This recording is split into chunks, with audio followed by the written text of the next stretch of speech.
saya akan menjelaskan model kutipan langsung. Kutipan Margarita Procata itu adalah kutipan yang simpel atau sedikit. Di situ kita tidak tidak memisahkan kalimat dari kalimat utama, jadi dia menyatu ya dari kalimat utama dan kutipan ini tidak disertai oleh sumber penulisan. Nah, kutipan Procata terlebih ini kutipan yang panjang. Di kutipan ini di kutipan ini kalimat dipisahkan dari kalimat utama dan dia menggunakan tanda kutip. Di sini juga terdapat sumber penulisan. Nah, kutipan dengan penghilangan sebagian. Di sini kutipan yang dimaksud adalah kutipan yang mengambil poin inti. Jadi ada beberapa kata yang tidak penting itu dihilangkan. Nah, kutipan langsung biasanya ditempatkan dalam tanda kutip. Nah, tanda kutip itu seperti itu ya teman-teman, bisa dilihat kan? Jelas? Nah, dan diikuti sumber jelas nama penulis, judul kerja, tahun dan nama halaman. Jadi silakan lanjut.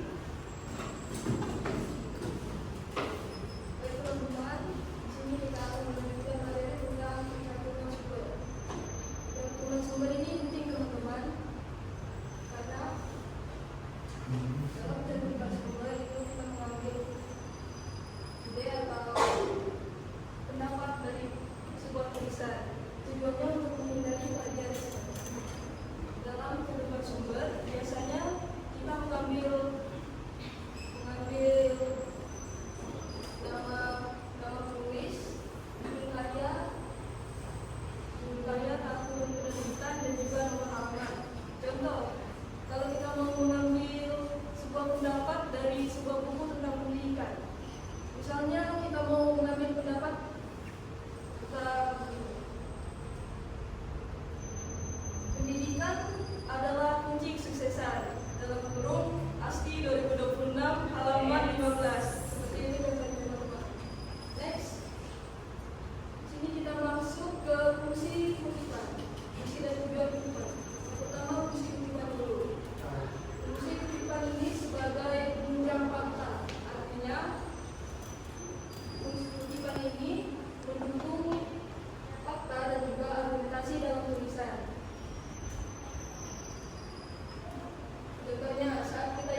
mengambil itu tidak berulang-ulang dan juga boleh dilaksanakan.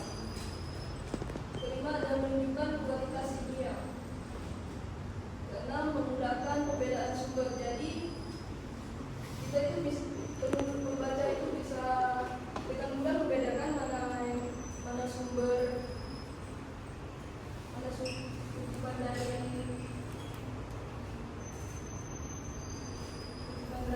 penulis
orang lain tanpa memberikan pengakuan yang sesuai, lalu mengakuinya sebagai karya sendiri. Tindakan ini termasuk terhadap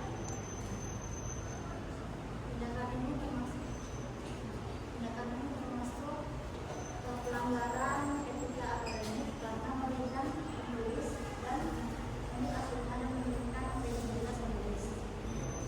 Ada beberapa prinsip etis yang perlu diperhatikan dalam penulisan kutipan. Yang pertama, selalu mencantumkan sumber lengkap setiap kutipan, baik kutipan langsung maupun tidak langsung. Sumber seperti nama penulis, masjid, judul karya, dan halaman. Yang kedua, jangan memanipulasi isi kutipan sehingga maknanya berubah. Jadi, jika ada bagian yang dihilangkan, harus menggunakan kata elipsis agar tetap sesuai dengan isi sebenarnya. Kemudian yang ketiga, hindari penggunaan kutipan langsung berlebihan agar suara penulis tetap orisinal. Hal ini karena sebuah karya ilmiah harus menggunakan pemikiran dan analisis dari penulis sendiri, bukan hanya kumpulan kutipan dari berbagai sumber. Dengan menggunakan prinsip-prinsip ini, kita menunjukkan integritas akademik, rasa jujur, dan rasa hormat terhadap karya ilmiah orang lain.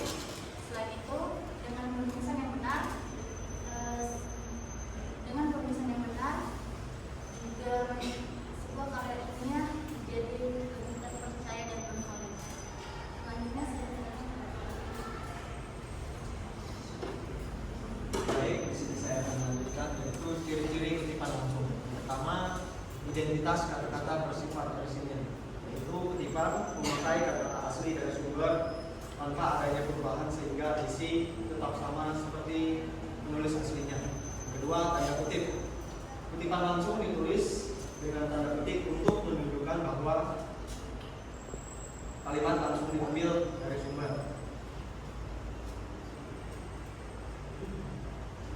Yang ketiga, mencantumkan referensi sumber. Kutipan langsung harus disertai sumber seperti nama penulis, tahun, dan halaman agar jelas informasinya. Yang keempat, tidak disederhanakan maupun diubah. Isi kutipan tidak boleh diubah, diringkas, dan diganti kata-katanya agar makna aslinya tetap terjaga. Yang kelima, untuk memisahkan bagian teks. Kutipan langsung biasanya dipisah dari tulisan utama untuk memudahkan pembaca agar dapat membedakan pendapat penulis dan sumber kutipan. Yang keenam, ada penguat argumentasi. Kutipan langsung berfungsi untuk memperkuat pendapat penulis atau argumen karena bersumber dari sumber yang terpercaya. Selanjutnya akan disebutkan oleh Mas. Maka ditulisnya itu terpisah dan tidak menggunakan kata petik. Sedangkan kalau kutipan pendek itu kurang dari 40 kata, jadi harus digunakan kata petik untuk menulisnya. Lanjut ke cara penulisannya. Nah, cara penulisan itu berdasarkan sumber kan ada banyak, ada dari buku, ada dari artikel, atau dari surat kabar, majalah, ada juga dari lembaga pemerintahan. Nah, kalau dari buku itu cara menulisnya, kalau nama sebelumnya sebenarnya itu ada dua, gaya penulisannya itu ada dua, ada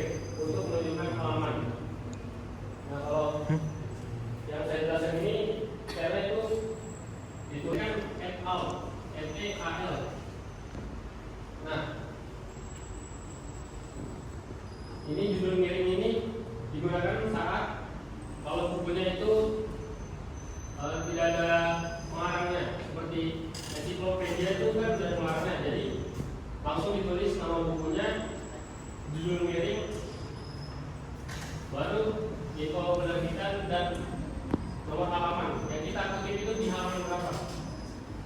Selanjutnya ke penerbitan lembaga. Ini kan kita ambil kutipannya dari lembaga seperti ya, lembaga pendidikan. Nah, ditulislah nama lembaganya, terus itu judul dari kutipannya, terus tanggal biasanya ditulis dalam tahun, dan halaman dari kutipan yang kita ambil ke surat kabar atau koran. Ini sudah jarang sebenarnya diambil kalau di bagian koran ini. Namun kita akan saya akan jelaskan bagaimana kalau kita ngambil dari koran. Jadi penulisannya itu nama pengarang kalau ada, terus judul artikel atau judul dari koran, nama surat kabar atau koran itu ditulis miring. Misalnya koran dari Kompas itu Kompasnya ditulis miring saat kita menulis. Nah terus tulis tanggalnya, terus tulis halaman yang kita ambil. Lanjut.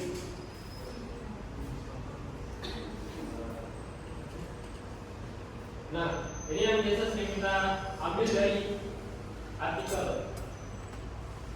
Nah sebenarnya itu kita menulis kutipan ini digunakan nanti saat kita menulis skripsi. Tapi belum. Tapi nanti ada masanya. Ya, nanti. Jadi artikelnya kita ambil nama pengarangnya atau nama penulisnya, jadi ditulis penulis, judul artikel,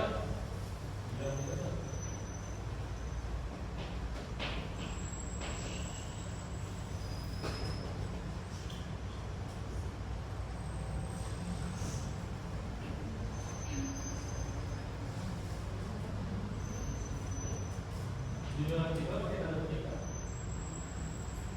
Kalau di sini judul artikelnya pakai tanda petik, terus nama jurnalnya miring, volume itu,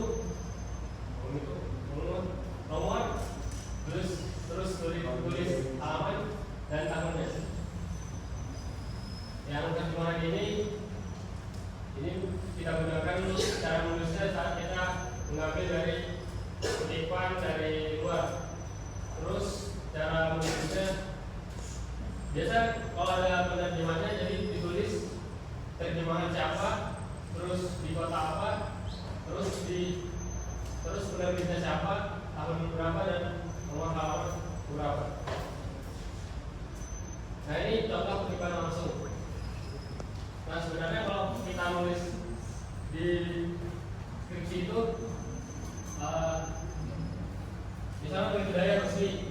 Jadi kalau kita nulis sumber kutipannya itu di depan, maka ditulis menurut berbudaya resmi dalam kurung tahun berapa, misalnya 1998 ditulis 1998, itu dalam kurung, kalau di penulisannya di depan paragraf, dan mengatakan bahwa tertib pendidikan merupakan kunci kesuksesan dan mampu membuka kewibawaan yang tinggi. Titik terpetik. Nah kalau cara nulisnya di belakang itu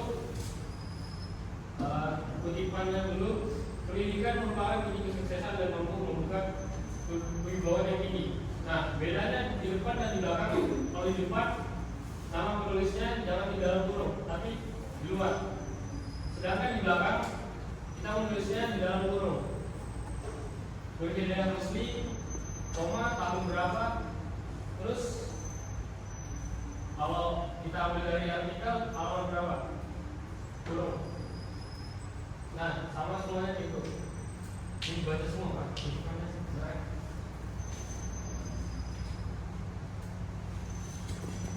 Kualitas ilmiah dan kecepatan tulisan.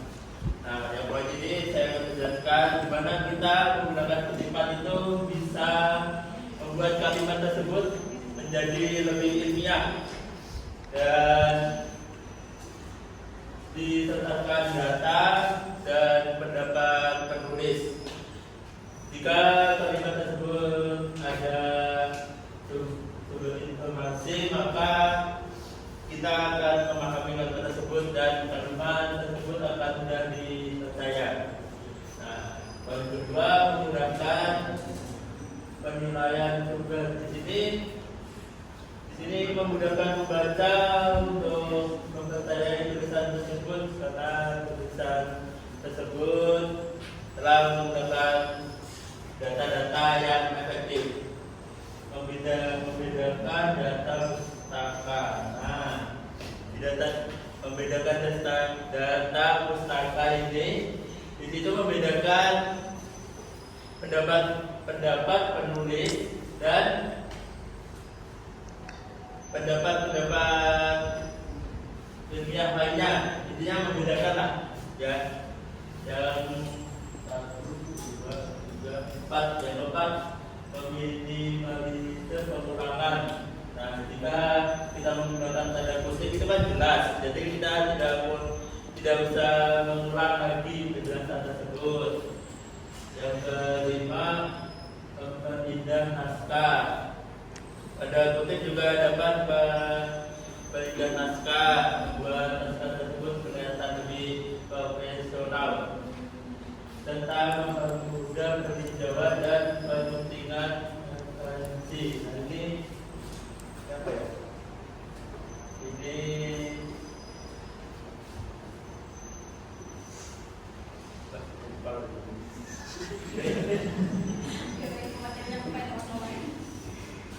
ini mempermudah peninjauan. Jadi dia tulisan itu memudahkan kita meninjau sebuah informasi ya. Dan penyuntingan itu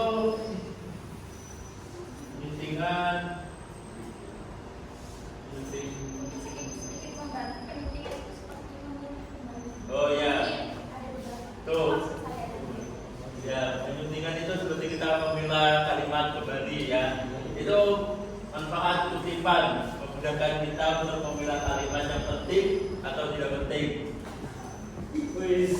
Oke, ada Pertama itu isi data asli dan maksudnya itu maksudnya kalau maka dari sumber itu tetap dijaga karena penulis tidak mengubah kalimat dan kalimat yang digunakan itu masih asli.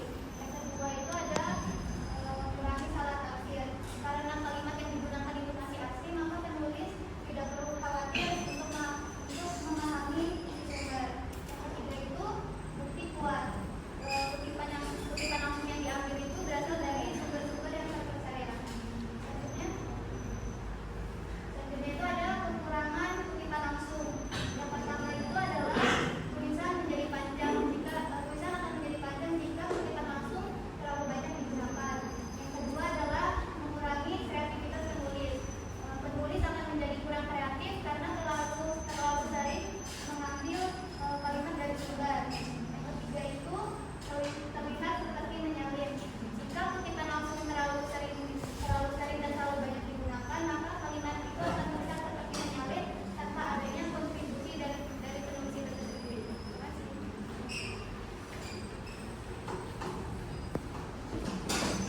Dan untuk selanjutnya kesalahan umum dalam kutipan langsung. Nah, kesalahan umum itu ada beberapa macam. Yang umumnya adalah tidak mencantumkan halaman, mengubah isi kutipan, tidak menulis nama penulis, dan salah menggunakan tanda kutip. Yang pertama itu tidak mencantumkan halaman.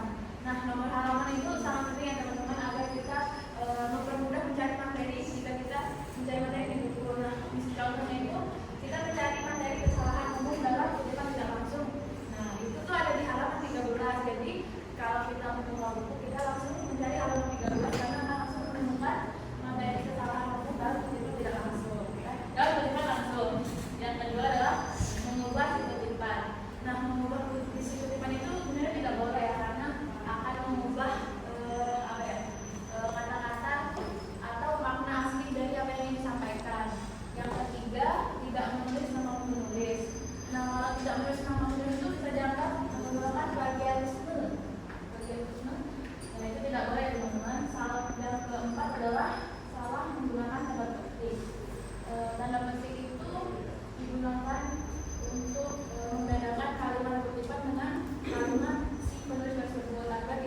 mudah gitu loh membedakan mana yang kutipan, mana yang tulisan penulis tersebut. Menentukan sumber.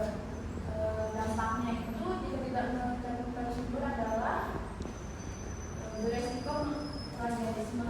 Yang kedua, nilai turun. Yang ketiga, tulisan tidak valid. Yang keempat, pelanggaran etika.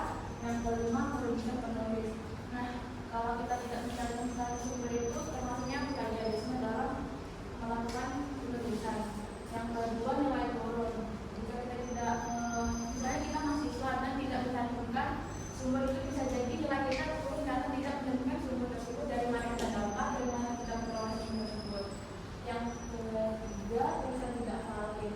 Tulisan tidak valid ini contohnya itu adalah tidak jelasnya dari mana kita mendapatkan sumber tersebut. Gitu. Yang keempat, pelanggaran etika. Pelanggaran etika itu contohnya kayak kita tidak menghargai karya si penulis tersebut dengan tidak mencantumkan nama si penulis tersebut.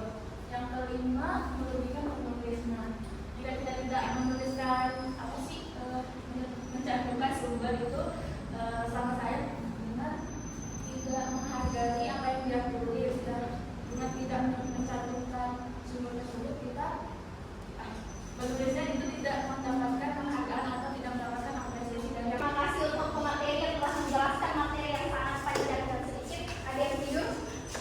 Jadi pertama-tama kita berikan tepuk tangan untuk pemateri kita.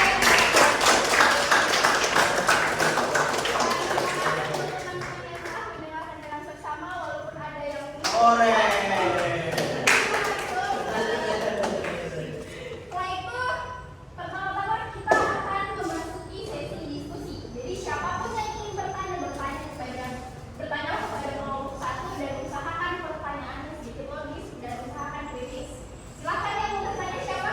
Ada yang bertanya kan? Silakan. Sebenarnya, jika kutipan langsung terlalu banyak digunakan dalam karya ilmiah, apakah tulisan tersebut masih bisa dianggap orisinal? Jelaskan. Terlalu banyak digunakan dalam karya ilmiah, apakah tulisan tersebut masih bisa dianggap orisinal? Jelaskan. Kalau terlalu banyak mengambil kutipan itu, jika kita tidak mencantumkan sumbernya dari mana itu kalau teman-teman dulu kalau terlalu banyak mengambil kutipan itu masih bisa dibilang kalau kita mencantumkan sumbernya dari mana dan siapa penulisnya. Kalau kita tidak mencantumkan itu, kita bisa disebut plagiarisme gitu. Ya, jawabannya. Aku masih kurang jelas. Ada yang ingin disangka? Oke, terima kasih. Terima kasih atas materi. Pertanyaan ketiga, satu pertanyaan dari sini, tiga pertanyaan dari sana. Silakan siapa yang ingin bertanya? Oke, perkenalkan nama saya Susanna. Saya dari kelompok 2 ingin bertanya bagaimana cara membedakan antara kutipan langsung yang benar dengan plagiarisme. Dari belakang. Kapan? Silakan. Bagian ini nanti. Iya. Saya ulangi pertanyaan Ibu agar memperjelas. Ibu bertanya bagaimana membedakan ya? Tolong ya, membedakan kutipan langsung yang benar dengan plagiarisme. Aku terjawab. Baik, saya akan menjawab ya. Di sini kita bisa lihat kutipan langsung yang betul itu dia menyatakan semua sumber dan informasi di dalam kutipannya. Itu yang betul. Nah, kalau ini plagiarisme itu tidak mencantumkan sumber apapun di dalam kutipan tersebut. Itu perbedaannya. Bagaimana untuk jawabannya? Apakah pas? Contohnya. Contohnya gimana?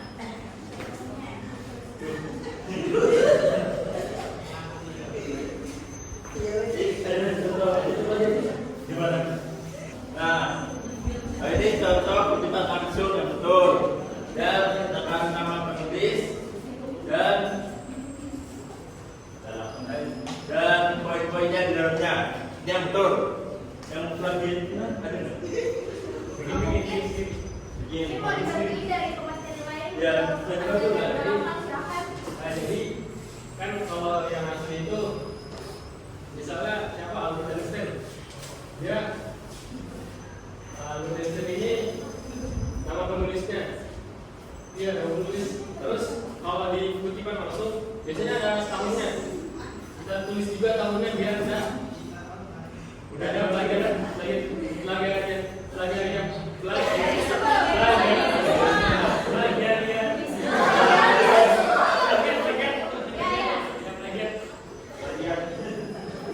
Pakai bukan bela-belanya gugup. Jadi kalau jangan digeser.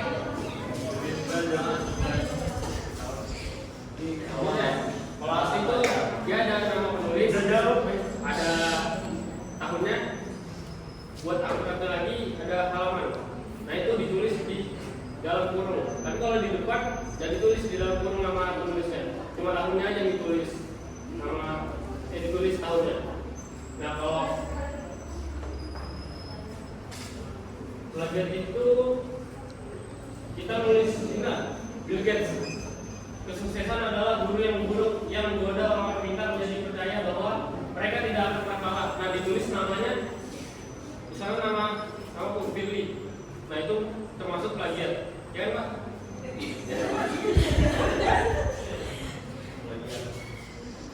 Kalau cukup contohnya. Mungkin ada yang mau ditangkal atau kurang memuaskan? Silakan.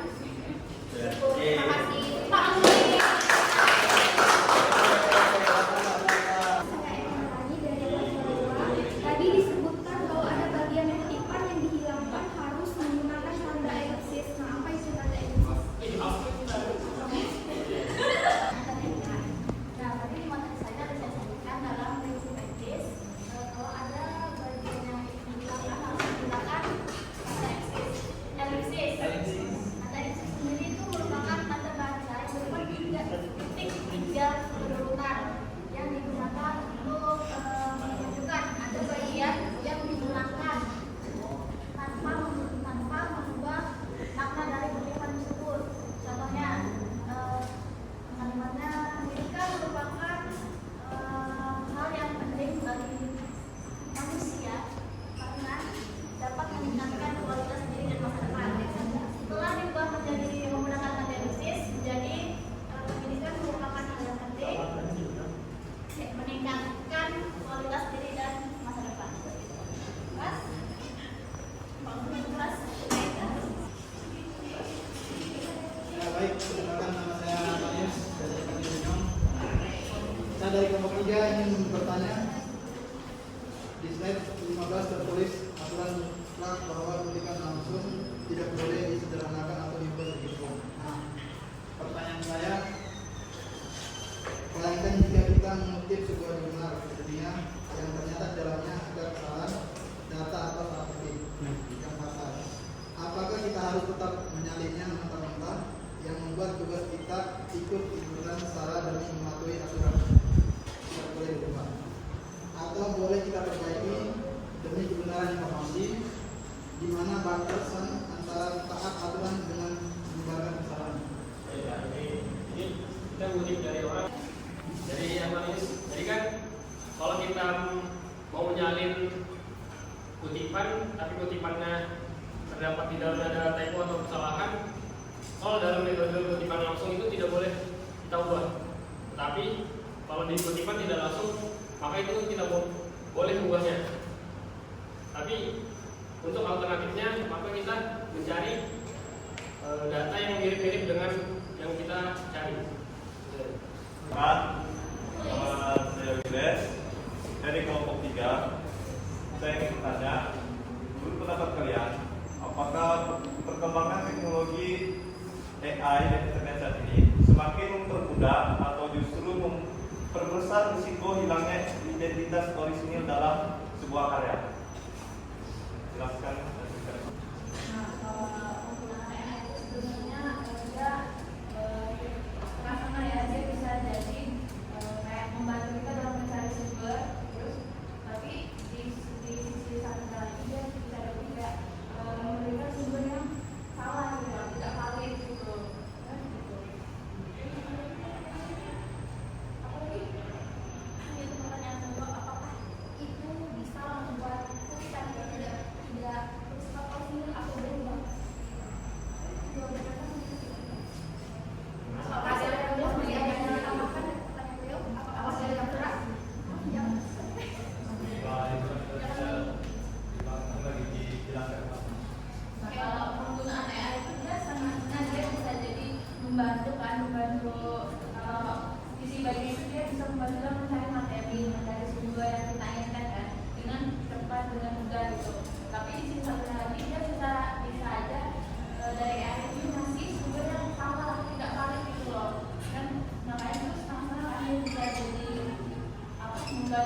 dari juga, tapi bisa jadi sumber yang jahat itu belum tentu benar gitu. Jadi kalau Udah itu juga kamu dan contohnya banyak. Contohnya kamu cari kan. Maka perkembangan teknologi AI yang mengenai ini semakin mempermudah bagi kelompok besar risiko yang identitas ini dalam hubungannya. itu tergantung si penulisnya dia mencantumkan sumbernya atau tidak. Kalau dia tidak mencantumkan sumbernya tidak original, karena dia sudah pasti mencipta karya orang kan. Kalau dia mencantumkan kutipan, mencantumkan sumber, bisa dibilang original. Apakah dia enggak? Perkenalkan, nama saya Jumaru. Jadi saya ingin bertanya kelompok 1.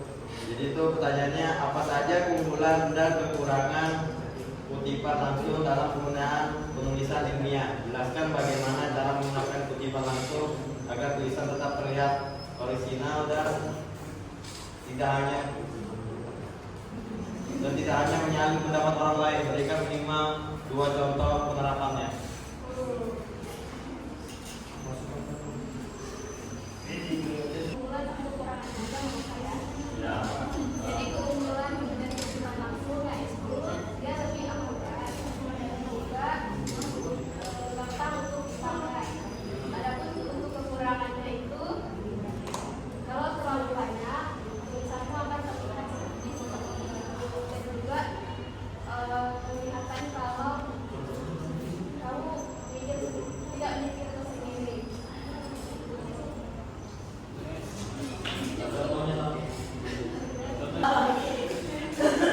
Ini bagaimana cara menggunakan kutipan supaya terlihat orisinil atau original. Jadi gini ya, itu tuh kita ambil kutipannya itu dengan bagian yang penting-penting aja, penting-penting aja, oke? Nah, habis itu tidak dilebih-lebihkan. Itu kita bisa tambahkan pendapat kita. Jadi kan pendapat kita beda nih. Nah itu membuat kutipan itu original. Tambahkan bukan ubah ya, ditambahkan. Habis itu udah segitu aja.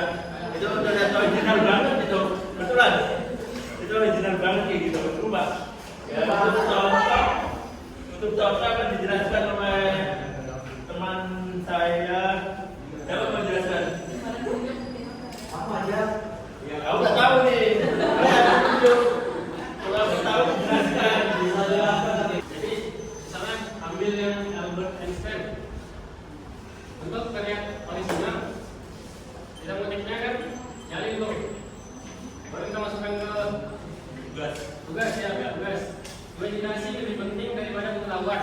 Kalau untuk mau terlihat original atau tidak terlalu terlihat menyalin, kalau kita tambahin argumentasi kita sendiri. Apa ya? Jadi imajinasi lebih penting daripada pengetahuan. Nah, menurut saya,